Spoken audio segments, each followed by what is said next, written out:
जावेद भट्ट के उस शूटर को इन्होंने गिरफ्तार कर लिया है। अब शूटर ने क्या कहा है, किसके कहने पे कत्ल किया है, पुलिस में बहुत सारे लोग हैं, बालाज फैमिली को सपोर्ट करते थे, बहुत सारे लोग ऐसे भी हैं जो तीफी भट्ट ग्रुप को सपोर्ट करते हैं। चीज नजर आई कि जो रिक्शा आगे रुका था, उस रिक्शे के नंबर से 7 रिक्शे आपके लाहौर शहर में चल रहे हैं। मियाँ साहब ये बताइएगा, पहले एक तस्वीर वायरल हुई मुबैना शूटर की, और अब ये कहा जा रहा है वो जो तस्वीर मंजर आम पर आई थी वो वही शख्स है जिसने मकतूल जावेद भट्ट पे हमला किया। इसका क्या नाम है, कहाँ का रहने वाला है और कैसे शनाख्त मुमकिन बनाई गई? जी फराज, ये पुलिस जो चीज़ें लीक करती है ना, वो काम करने के बाद ही लीक करती है। अब उसमें ये जो शूटर है जिसका नाम अजहर हमें पुलिस की तरफ से बताया गया है, ये इस्लामपुरा संत नगर का रिहायशी था और रिक्शा चलाता है ये। तो वजीउल हसन नाम का एक शख्स था गड़ीशाऊ में, जिससे इसने रिक्शा किराए पर लिया था। तो संत नगर इस्लाम नगर में ये रिक्शा एक स्टैंड पे खड़ा करता था रात को रोज़। तो उसमें हुआ ये कि 2 दिन जो जावेद भट्ट कत्ल हुए हैं, तीफी भट्ट के बहनोई, उनके कत्ल से 2 दिन पहले रिक्शा स्टैंड पे मौजूद नहीं था। जहाँ पर ये स्टैंड पे पार्किंग पे खड़ा करता था रिक्शा? जी, जहाँ पे पार्किंग स्टैंड पे ये खड़ा करता था, 2 दिन से वहाँ पे रिक्शा नज़र नहीं आ रहा था। ये भी पुलिस ने सारी वेरिफिकेशन कर ली है।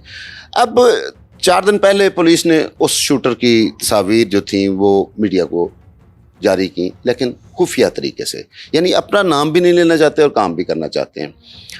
अब ये कहते हैं कि जी हमने शूटर को ट्रेस कर लिया है, वो अजहर है, उसकी फैमिली जो है वो घरों को ताले लगाकर यहाँ से फ़रार हो चुकी है और अभी उसका पता नहीं चल रहा, तो हम उसको ट्रेस कर रहे हैं। कोई कहता है जी सवात में है, तो कोई कहता है पेशावर में है, कोई कहता है कबायली इलाके में है।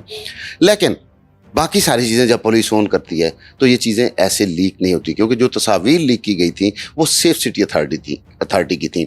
तो सेफ सिटी अथॉरिटी की जो तस्वीर हैं वो आम शहरी की पहुंच से बहुत बाहर होती हैं, वो पुलिस ही जारी करती है। उसमें उसकी उम्र जो है वो 55 से 60 साल, सफ़ेद रंग की दाढ़ी रखी हुई है, मोटरसाइकिल पे आता है, फिर मोटरसाइकिल एक साइड पे खड़ा करता है, फिर वो रिक्शे में बैठता है और रिक्शा आके कैनाल रोड पर, जहाँ ज़रूर लाई रोड शुरू होने वाला है, वहाँ पे आके गाड़ी के आगे रोकता है। गाड़ी रुकती है तो वो उतर के फायरिंग कर देता है।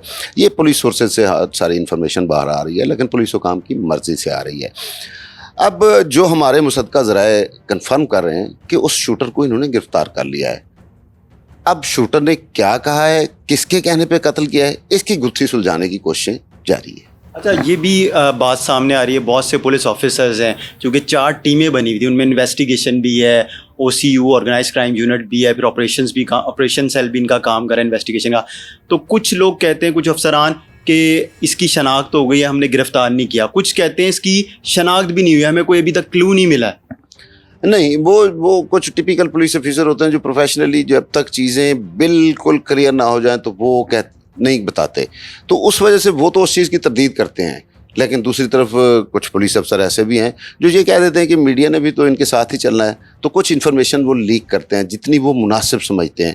तो अभी तक ये कहा जा रहा है कि जी वो शूटर को हमने ट्रेस कर लिया है। अब 7 दिन गुजरने वाले हैं, शूटर को अगर ट्रेस कर लिया है तो वो कोई छलावा तो नहीं था कि नज़र ना आए, पकड़ा तो वो गया होगा, चाहे वो पेशावर में हो चाहे कहीं भी हो, कि एक बहुत बड़ा कत्ल हुआ है लाहौर में कैनाल रोड के ऊपर, पूरे शहर में क्या पूरे पाकिस्तान में उसकी हैरेसमेंट फैली है।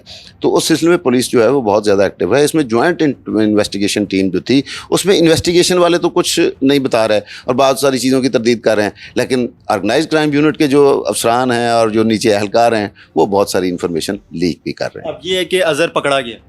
जी मेरे नज़र में तो अजहर जो है वो गिरफ्तार हो चुका है। बस ये गुत्थी सुलझाने की कोशिश की जा रही है कि अगर वो जिन लोगों के नाम ले रहा है उनमें किस किस को इन्होंने नामजद करना है। अपनी मर्ज़ी के मुताबिक पुलिस का एक रिवायती तरीक़ाकार है, क्योंकि पुलिस में बहुत सारे लोग हैं जो बालाज फैमिली को सपोर्ट करते थे और बहुत सारे लोग ऐसे भी हैं जो तीफी भट्ट ग्रुप को सपोर्ट करते हैं। तो अब उसमें जावेद भट्ट जो कि एक आम शहरी था, मासूम शहरी था, सिर्फ उसका रिश्ता बहनोई का था या केसेस की पैरवी करता था, तो वो तो रिश्तेदारी का एक मामला था।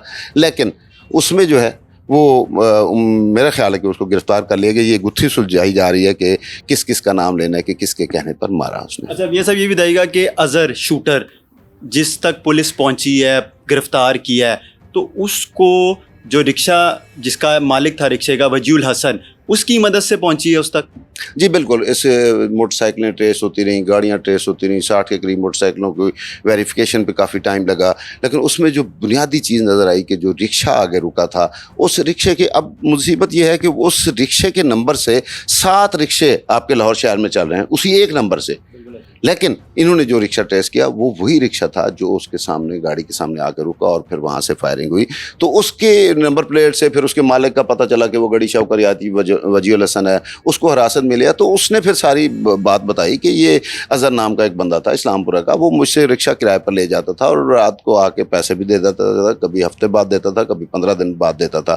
لیکن یہ قتل سے 2 دن پہلے اس سے کوئی رابطہ نہیں تھا اور نہ ہی رکشہ جو ہے وہ اسلام پورہ میں نظر آ رہا تھا. تو اس کا مطلب واضح ہے کہ وہی شوٹر تھا. اب اس نے غربت کی آڑ میں یا کسی تعلق کی آڑ میں کیسے ایک آدمی کو قتل کیا اور ایک بہت بڑا سانحہ جو ہوا, تو اس میں اب اس نے ہی بتانا ہے کہ یہ کس میں ہے کروایا ہے اس سے. اور اس کے لیے جو ہے وہ میرے خیال میں جلد پولیس جو ہے وہ ایک پریس کانفرنس رکھ کے تو ساری چیزیں سامنے لائے گی.